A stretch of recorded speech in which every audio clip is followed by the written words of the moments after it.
নমস্কার সবাইকে, কেমন আছো তোমরা সবাই? আশা করছি তোমরা সবাই খুব ভালো আছো। আমি কিন্তু খুব ভালো আছি। তো বেরিয়ে পড়েছি ঈদের দিনে, ভাবলাম কিছু একটা করা যাবে, তো কিছু তো করতে হবে। তো সেই ভেবেই অফিস থেকে তাড়াতাড়ি করে বেরিয়ে পড়লাম। আর এই দিনে পুরো রাস্তাঘাট ফাঁকা, মানে কিচ্ছু নেই রাস্তায়, পুরো না গাড়ি ঘোড়া আছে সেরকম আর না কিছু। আর ওয়েদারটা কিন্তু সেই সুন্দর ছিল, খুব সুন্দর হাওয়া দিচ্ছিল। আর আমি এখানে চলে এসেছি ডিএলএফের কাছে, এখানে আমাকে নিতে আসবে, তারপরে আমরা একটু যাব কোথাও। তো চলো পুরো ভিডিওটা শেয়ার করব তোমাদের সাথে। তো আমি এখানে দাঁড়িয়ে দাঁড়িয়ে অনেকক্ষণ ধরে অপেক্ষা করছিলাম, আর চারিদিকে শুধু দেখছিলাম আসছে না করতে করতে চলে এসছে আমাকে নিতে। আর এখন আমরা একটু যাব আমাদেরই একটা দাদা, মানে ওর ফ্রেন্ড আমার দাদা, তো যাই হোক তার বাড়িতে যাব ঈদের জন্য। আমাদের ইনভিটেশন আছে, তো সেখানেই যাওয়ার প্ল্যান আছে।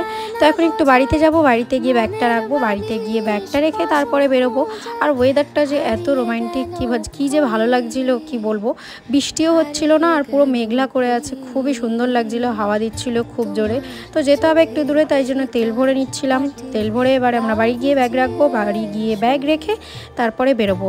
ব্যাগ রাখবো আর সাথে একটু শিরোর সাথে দেখা করবো, দেখা করে চলে যাবো। তো এখন চলে এসেছিলাম এই সেন্ট্রালের সামনে।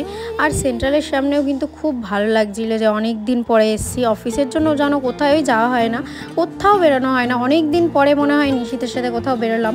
আর এই রাস্তাটা কিন্তু ভীষণ সুন্দর, এটা হচ্ছে রাজারহাটের দিকে যেতে যেই রাস্তাটা পড়ে, সেই রাস্তাটা ভীষণ সুন্দর। আমি এক্স্যাক্ট লোকেশনটা জানি না, কিন্তু আমার রাস্তাটা খুব পছন্দ হয়েছিল, ভীষণ ভালো লাগছিল। মানে চারিদিকের ওয়েদারটা এত যে সুন্দর ছিল, না বৃষ্টি না রোদ, পুরো মেঘলা করে আছে আর সেরকম হাওয়া। তো আমরা প্রায় ওদের পাড়ার দিকে চলে এসেছি। আর এই দেখো কি সুন্দর এখানে লাইট দিয়েও করেছে। আর আমরা এখন ভাবলাম একটুখানি মিষ্টি কিনবো, তো মিষ্টির দোকানে দাঁড়িয়ে পড়েছি। আর ভাবছো তো আমি এইভাবে কেন ওড়না নিয়েছি? রাস্তায় যে এত ধুলো, আমি অর্ধেক রাস্তায় এসে তারপরে বুঝতে পারলাম যে এত ধুলো। তো যাই হোক মাথায় ওড়না নিয়ে নিয়েছিলাম, আর এখানে মিষ্টি নিয়ে নিলাম। মিষ্টি নিয়ে চলো এখন দাদাদের বাড়ি যাব।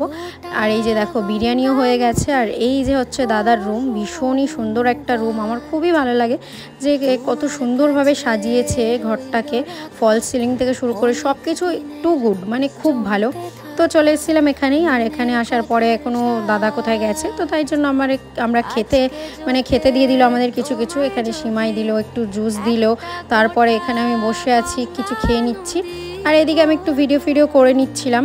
তো তারপরে হচ্ছে কি এখানে আমি অল্প করে কিছু এগুলো খাচ্ছি। এই জুসটা আমার অতটা পছন্দ হয়নি, তো তারপরে এই জুসটা খাওয়ার পরে আমি বললাম না, জুসটা খাবো না।